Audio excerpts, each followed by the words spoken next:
Today, we are starting an updated podcast for productivity advocates. This is Stephanie Lichty. She is our analytical genius that helps get the information going on our diagnostics through podcasts. I am Eric Lichty, and this is my crazy idea of what a mechanic does with a master's degree in industrial and organizational psychology comes up with. We use a lot of car analogies that apply to business.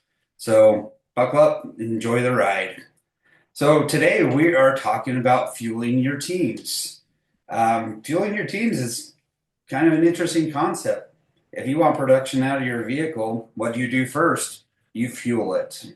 And if you don't fuel it, then it doesn't produce what it needs to be able to produce the power to transport you from point A to point B. There was once that I was talking to some people and I was explaining to them how an engine works and how they have micro explosions up to 12 to 20,000 explosions per minute, depending on what RPM level you're at. And a person looked at me and they're like, "Wait, my car has explosions?" I'm like, "Yes, every minute a four-cylinder car has 4,000 explosions per minute at an idle." And that is a little bit of an estimate, but it is still around the truth. So, fueling your car first to get production, how does it apply to business? What's your thoughts, Stephanie? Well, like a vehicle, all the parts have to run as a whole together to make the car work. And in business, if you don't have everyone work pulling their own weight, you're not going to have a successful business.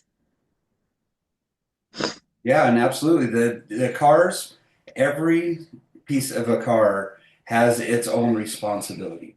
One sensor, one part can't do the part of another. It can't take over and say, you know what, this cylinder is not firing how it's supposed to. This other cylinder cannot take over and do that part. And so every car is an organized, constantly communicating machine that does a huge job for us in transporting us from one location to another. So, and that's, as a driver, could you honestly go in and do all the things that a car does to transport it? You'd physically have to push the car, you Yeah. know. But as a driver, you sit behind, you're able to turn it on and have it produce the power that you need to, shift it into a gear and move it forward just through steering, brakes, through your instrument cluster, reading what the engine's doing. It gives you every option to show what the car is doing so you can monitor it, right? Could you imagine if you didn't have a dashboard that told you what the car was doing? I, Um, I would probably run out of gas so many times. oh yeah. I mean, the gas gauge is key. Um, my personal car, mechanics always don't fix their cars right on time. And my wife, she dealt with this forever, but we've got a car that's almost got 300,000 miles on it, and we've had it for I think about 8 years. And the first 7 years, so I just fixed it last year, didn't have a gas gauge. And so we monitored how much gas per mileage, everything, and she'd go about 280 to 320, depending. And she did so good. She never ran out of gas. It's close, but she never ran out of gas. She was flying blind, driving blind for that long. That's on me. But I mean, really, if you don't have the gauges, how do you know what is going to happen with your vehicle? And compared to a business organization, have you ever been into a business that they expect you to have all these things, have all these responsibilities, but they really don't watch how much they're doing to you, and eventually you get worn out? Do you have any experiences like that, Stephanie? Yeah, there was one time I worked for an ice cream place, and the owner trained me herself because she wanted perfection and she expected it. And she like didn't even train me on everything she wanted done. And she kept getting mad because I never did it right. And yeah, I'm like, I didn't like working there anymore. She got mad at me all the time and never expected taught me what she expected. So I Yeah. didn't last long. Well, and that's the hard part is it's like we have expectations of our cars, and if we really want the cars to run right, we maintain them. But we Mhm. watch the gauges. We watch, hopefully you're watching tires and everything else. But it also has a check engine light. They'll come on if it is having troubles. We had a customer once that their car gave them so many signs that they were having troubles. It had leaking fluid in their garage. It was smoking. The check engine light came on, and then it eventually started blinking at them, but the customer just said, I had so many more errands to run. Well, eventually the engine just gave out. And something that could have been a very small fix ended up being a very large fix. In organizations, that happens a lot. Like with your story, they gave you a lot of responsibility without really even teaching you everything to go along with it. And they probably didn't pay you the right amount to have those responsibilities either, right? Yeah, no, it was pretty low, minimum wage, and they had me at a manager job. So Yep, unrealistic expectations. So that's an interesting way to burn employee out and not be able to retain them well. So when an employee does start showing signs of fatigue or in signs that they are getting burned out, what are some ways that you feel that employers can look at them and say, see what they can do, assess the situation?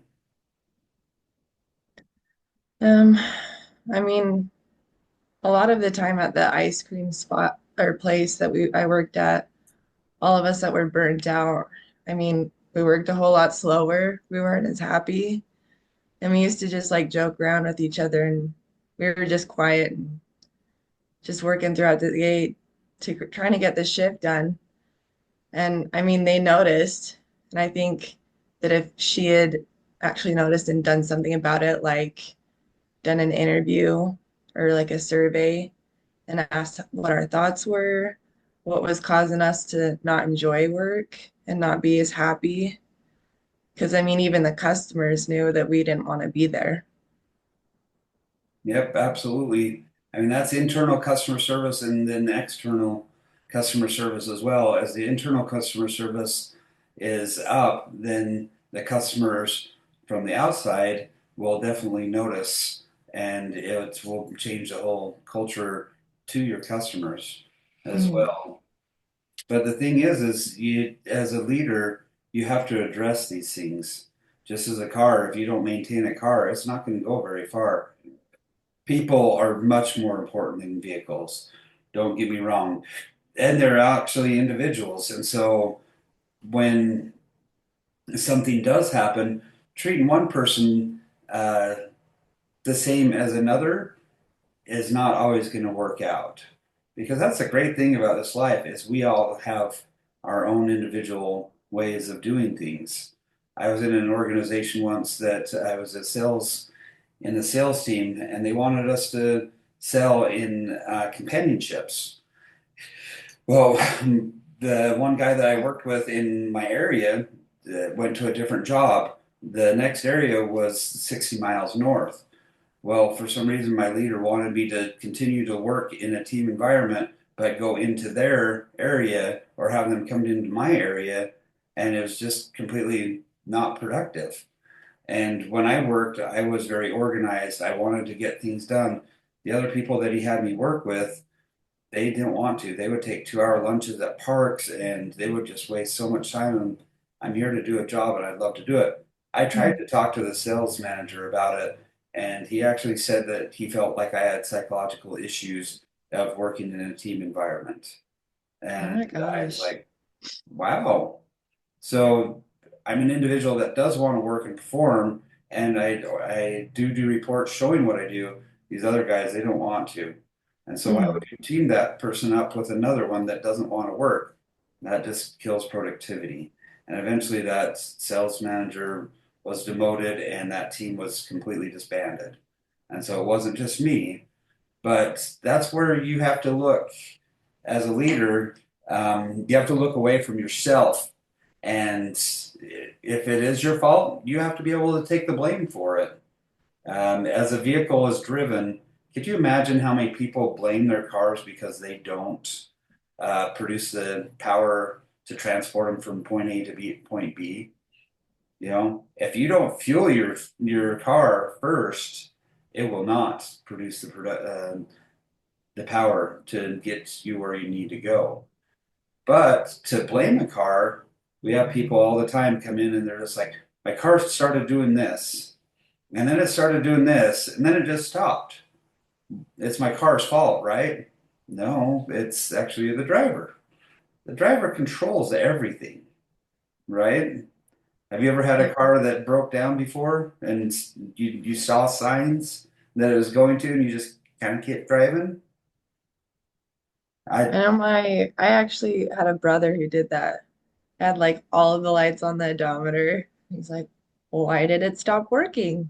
Did you look? yeah, I mean, it gave you every indication to help you to know, and that's where accountability comes in. When we go in and diagnose productivity issues, we look at all aspects because to really place blame on anybody, it's really about learning from the past to help direct the future and apply the principles to each and every day, is what we try to do. If we try to go and blame people, then that just makes it kind of a defensive work environment. People are individuals, they have their individual strengths and abilities, but we're not perfect, especially in a workplace. You know, everybody is individuals, and that's what you want in a workplace as people that are individuals so that they bring a different thing to their different skills, abilities, talents to the table. And so as people do blame, it's interesting when surveys are conducted, and as I've interviewed different organizations that have had surveys done, I'll interview the employees, and the employees have a lot of insight, but most of the time they're like, oh, the surveys will never get implemented, and our information we give them will never there won't be anything that comes. What's that percentage of the surveys that we were looking at the other day? What are the numbers on those? Oh, I think it was 52% said that they didn't believe that their supervisors would implement the surveys. And the other fun number is only what 30% will actually fill out the survey, and 70% won't because they know that nothing will come from them. Yeah, so it says 70% don't respond because they think they're useless, and 80% of, or it's yeah, 80% of employees don't believe the managers will actually act on it. So that's pretty interesting because when I talk to leaders, they always blame the employees. That it's like the employees aren't doing this. Well, as a driver of a car, you're the one that has all the information. If you think about it, all the gauges are right in front of you.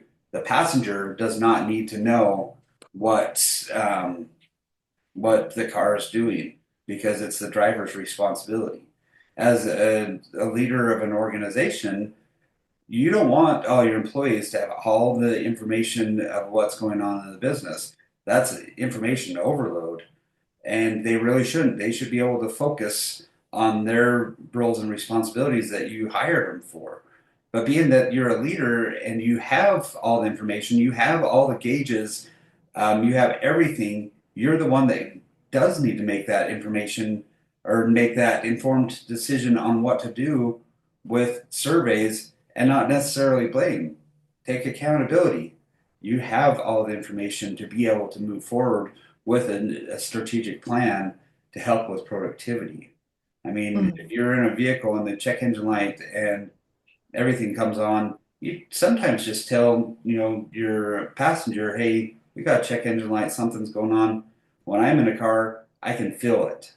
If something's not running right, I'm like, oh, I look over at the driver, I'm like, something's not right, but that's me. I'm very aware of it, and that's my experience.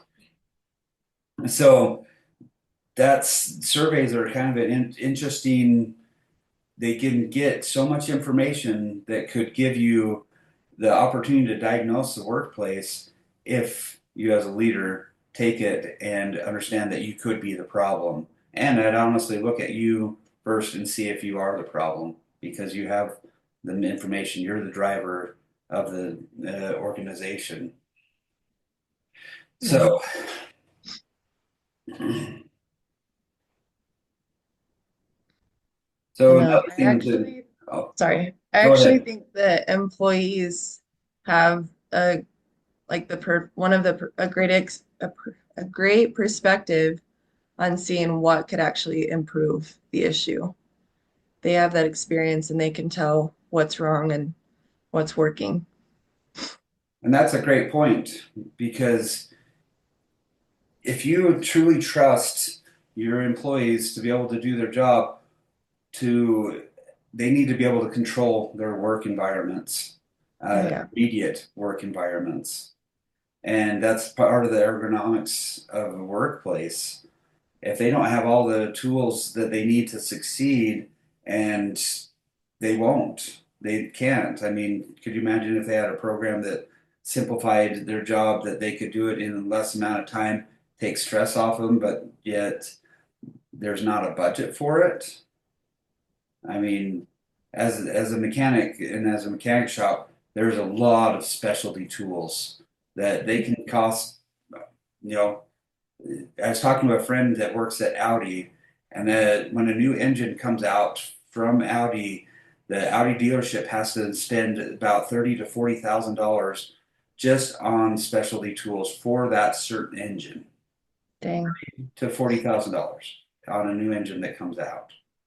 And so imagine if a new program comes out, depending on the workplace that you're at, um, they would have to um, get creative, and sometimes they just couldn't do their job. And so if they can't speak freely and be trusted to direct their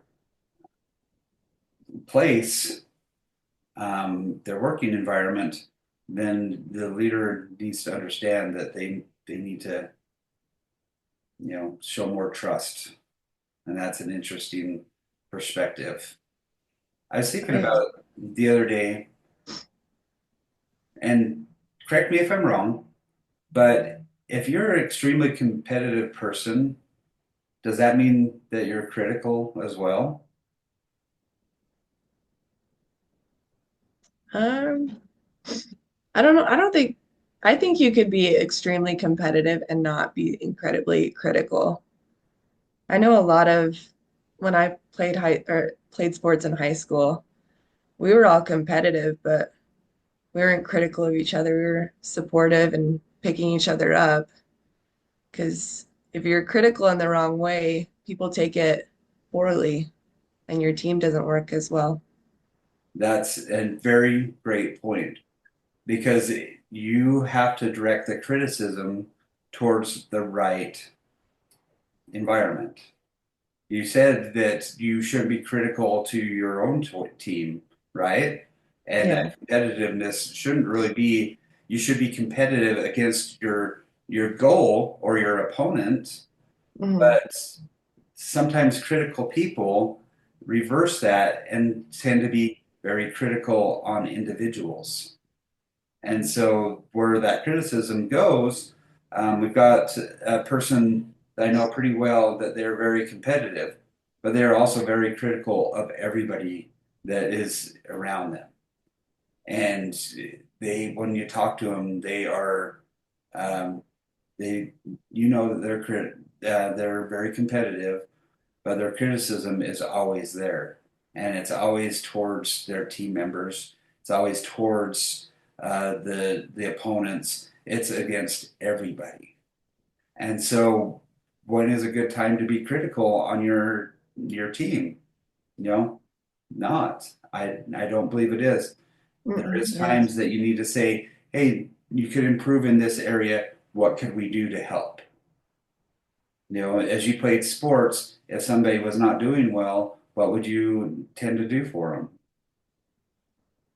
I know I would be like, hey, what's going on? Like, you're not spiking or hitting or shooting as well as you usually do, or you seem to get frustrated at this one aspect in the game. What's going on? Ask them about it. Yeah, and see, Chances are they probably know. yeah. Do you know how much a compliment goes? I mean, when you give a compliment and truly look at the person and just compliment them, how often does that happen? Especially in the workplace. People tend to be very critical about things, but they never are complimentary. And that's Yeah. sad because there's a lot of people that do a lot of good that never get seen, ever, ever. Um, I had a mechanic once, and he had a temper issue. And when he would get frustrated, he'd break bolts. When you break bolts, they are so hard to get out because you have to drill them, you have to tap them. Mhm. It's hours of work to get a broken bolt out. So I'd watch him all day, and you could tell that his demeanor started changing. I'm like, "Hey, take 5 minutes," and he would go and take 5 minutes, and then it would come out. But it was after several broken bolts. Something I've seen you do with your daughter is blowing out candles to help him Mhm. to understand the situation. That's very interesting about how to stop, slow down, and see what's going on. I love the stopping to smell the roses principle. You think Yeah. about what roses have to offer. They have a fragrance. If you touch their petals, not their thorns, but touch their petals, very velvety. If you just Mhm. simply look at them, the colors that come out, that gives you the time to slowly go, okay, I can start processing and seeing what I need to do to accomplish my task without having anger. That's another thing that we're going to talk about probably in another podcast is anger and intimidation. Is there a place for it in the workplace? I don't think so. So, No. yeah.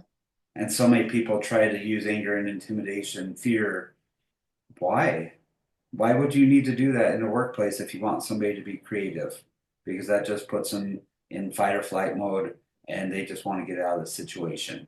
Therefore, they Yeah. can't be creative. Their mind is not focused on what their task is at hand. So let's just recap what we've kind of gone over. Um, First thing, identify roles and responsibilities. Make sure that every team knows exactly what they're supposed to do. So when they come into the workplace, they know their jobs and responsibility. And they have the right environment to thrive, being that everything is being able to be organized and communicate well. That also gives you a very good aspect to diagnose productivity issues. Because if everything is organized and everybody is communicating, then all you have to do is go in and diagnose where the lack of productivity is and why. Not place blame, learn from the situation so that you can direct the future to be a productive work environment and allow people to thrive in the workplace. Yeah. Just like a vehicle, if you try to do the responsibility of all the sensors, all the miles of wiring, all the sensors that monitor everything, it'd be an absolutely 100% impossible for a person to do that. Oh, It's yeah. really, really nice to just go and turn that key and start the engine and produce power to be able to drive you to where you need to go. Just reiterate this again. Avoid pressure. You know, have you been in a situation that you've had a leader that's been very pressured to do something, or even in a sports situation? How does that make you feel? I know I'm even scared to step into a gym or even show up to work when I had that fear and intimidation. I I dreaded it. Yeah, absolutely. And that's another podcast that we're going to talk about is your indicators and what your indicators are showing to others. So look for that one to come. As a leader, part of your roles and responsibilities are honestly to watch for signs of burnout, different things that are causing the employees to not be productive. Well, you have to look for body language. You have to look for how they walk, and are they coming in on time? There's so many different indicators that you can see if, we call them check engine lights on cars. Well, there's check productivity signs all over if a leader is truly aware. One place that I studied that they say they have over 90% productivity.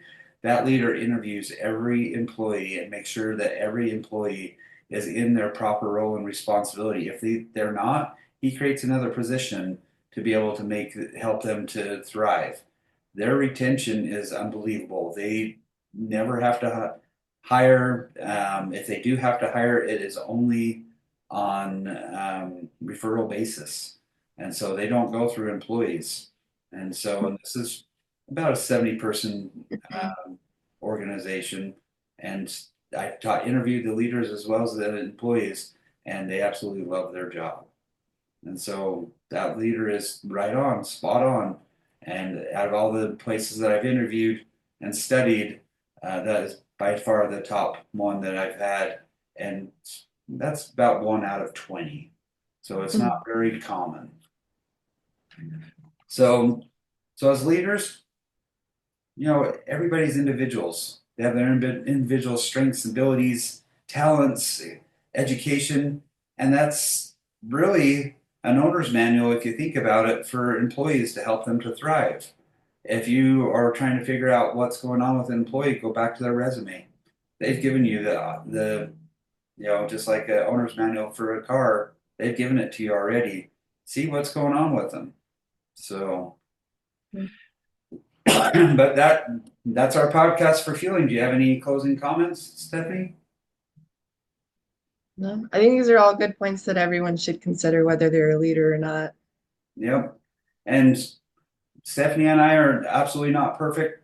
This podcast is very real, um, and straightforward. And yes, it talks a lot about cars. That is my past. But I love seeing people thrive in the workplace. And that's why I started Productivity Advocates. Because when the people are happy in the workplace, then they're productive. And they can do that with the right leadership in place and the right ergonomics of the workplace and the right communication and organization.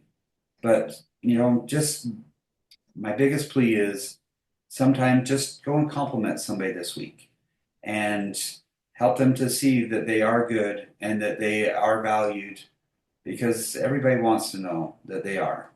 So I appreciate your time and have a great week. Bye. Bye.